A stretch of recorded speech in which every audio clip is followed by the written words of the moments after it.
There are times when I hear things about a game before I play it, and when I play the game, nothing matches up to what people were saying. Other times it is the complete opposite, and it matches up perfectly. My experience with Tales of Graces is much closer to the latter than the former. I was told it had one of the weakest Tales stories, but one of the best gameplay systems in the series, which definitely matches up with my own experience. However, as a certified story buff, you'd think that would mean that I didn't have as good a time with Graces as I have had with other Tales games, but I did. Perhaps because of expectations or due to the improvements the remaster made and good elements found within the story, characters, and presentation, I had a really good time with Tales of Graces, and I hope if you give the game a try, that you will too. Tales of Graces is an action RPG developed by Namco Tales Studio and published by Namco Bandai.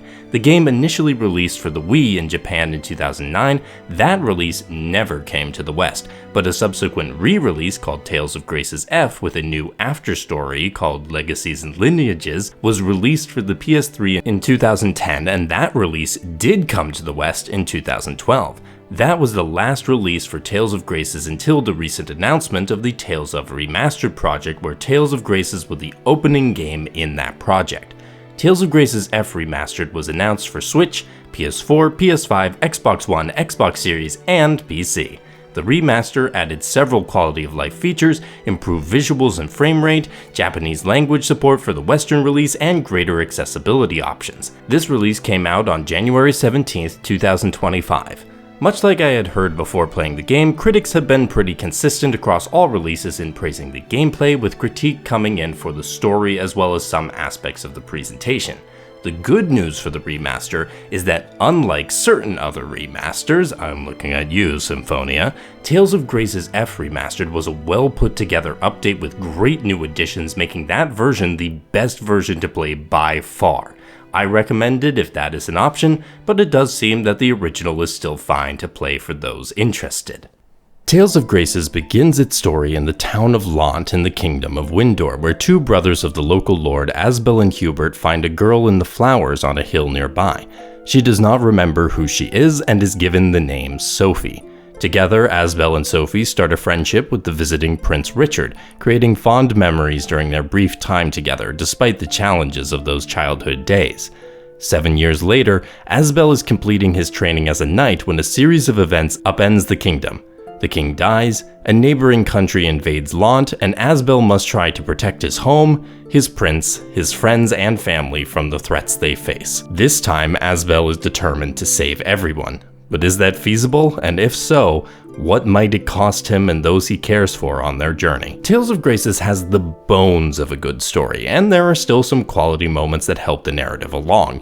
The major weakness I found for Tales of Graces is character development and their dynamics with each other. The best Tales of casts have spectacular arcs with compelling relationships with their fellow cast members. I think about the bond between the Berseria crew, or the complicated history and bonds of the Abyss cast. Graces lacks that, and so while the characters can be charming and fun to spend time with, it never felt like a complete story with the themes and depth that I love to see in an RPG. It's a safe narrative that does not veer away from the expected, and therefore feels frustratingly unambitious. Whether that's better than a narrative that does try for something bigger and falls well short of that is of course up to personal preference and experience. The saving grace then for Tales of Graces is 100% the gameplay. As with other Tales games, you control a single character fighting alongside up to 3 others in action combat against a group of enemies. In order to take them down, you have standard attacks and various arts you can use that are effective against certain enemy types. For Tales of Graces, there are 2 types of arts: Assault Arts, aka A Arts, which go into specific combos as you continue to use them, and Burst Arts, B Arts, which unlike A Arts, don't lead into combos but have specific inputs that change which one you use. The arts are easy to transition between and give a lot of different options for how to challenge enemies, although I will say the B Arts became the dominant strategy by the end of the game. Now, unlike other RPGs, including other Tales games, there is no MP, SP, or CP limit on the arts that you perform. Instead of those options, Tales of Graces uses what they call chain capacity, or CC. Using arts takes up CC, and you can regain it by guarding or waiting without performing an art. The other major way you can recover CC in battle, though, is from evading. That is my favorite part of the system, and the part of the battle system that later inspired Tales of Arise with its evade system. It keeps the pace up in battle and allows you to press for advantage, but with some strong risk. Time your evade wrong, or simply evade in the wrong direction, and you can suffer some heavy damage or a serious status effect. By implementing the system this way, Tales of Graces gives a satisfying feeling of combat that is also pretty well balanced. The boss battles in particular are immensely satisfying, although beware any boss that summons flunkies. Of course, it wouldn't be a Tales game without the break the system mechanic, and that comes with the Elith gauge. Fill up that gauge and you will have unlimited CC and no one can stun or interrupt you. However, the enemies have their own Elith gauge to use with the same benefits, so beware of those moments. This is also when the mystic arts for either your party or the enemies can be performed. It can turn a battle around or be one of the most nerve-wracking experiences in the game. As with other Tales games, you have some control over what arts you have to use, specifically the B arts though, as the A arts are automatically assigned. You can adjust them even during battle to adjust to the particular enemies. One aspect that I have seen in other Tales of games and pretty much never used previously are the strategies. Whether the need to use them in Tales of Graces was due to the strategies actually being useful this time, or the AI party members being particularly obtuse, I did find it nice to use them though, as it allowed me to focus others on clearing out the numbers of enemies while I could zero in on the tougher ones and draw their attention away from allies. Another part of many Tales games that I have rarely thought about in the past, but utilized quite extensively in Tales of Graces, were the titles. The titles in Tales of Graces allows you stat boosts, certain status effect resistances, and upgrading arts if you stick with them long enough to learn those things. I was constantly switching titles around to get the best bonuses, and I enjoyed that I was actually conscious of what this part of the game was, unlike in other games. Then you have the Elith Mixer. Different from the Elith gauge used in battle, the Elith Mixer helps you cook food during battle, duplicate items in your inventory, the rarer the item, the longer the duplication process, and you can also equip books with specific effects. Playing around with this system was a lot of fun, and there is plenty of benefits for engaging with it. Tales of games are not really known for their exploration, but Tales of Graces did dip a toe into that element of gameplay with the discovery system. When you find something unique out in the wild, no, not a person Asbel, you can record it. In certain cases, you can also get ingredients from the discovery and more information about them. The ingredients are very helpful for dualizing, which is how you cook and craft in the game, available with the various turtles you can find throughout the land. Considering you can make some really useful, or at the very least more valuable things with dualizing, I recommend giving it a try. Dualizing also sometimes allows you to create the items that will help you fulfill requests. At every inn in the game, you can check to see what requests the local area has. Complete the request, and you get points towards improving your titles as well as potentially money or item rewards. A nice easy side quest system. Oh, and you can also find cards around for the mini card game Tales of Graces has, where you're matching previous Tales characters to quotes they said. This was a challenge for me because I only knew the Symphonia and Vesperia characters they put in the game, but it was still fun nonetheless. Before getting into the presentation, I want to talk about what the remaster did to improve the game, including the presentation.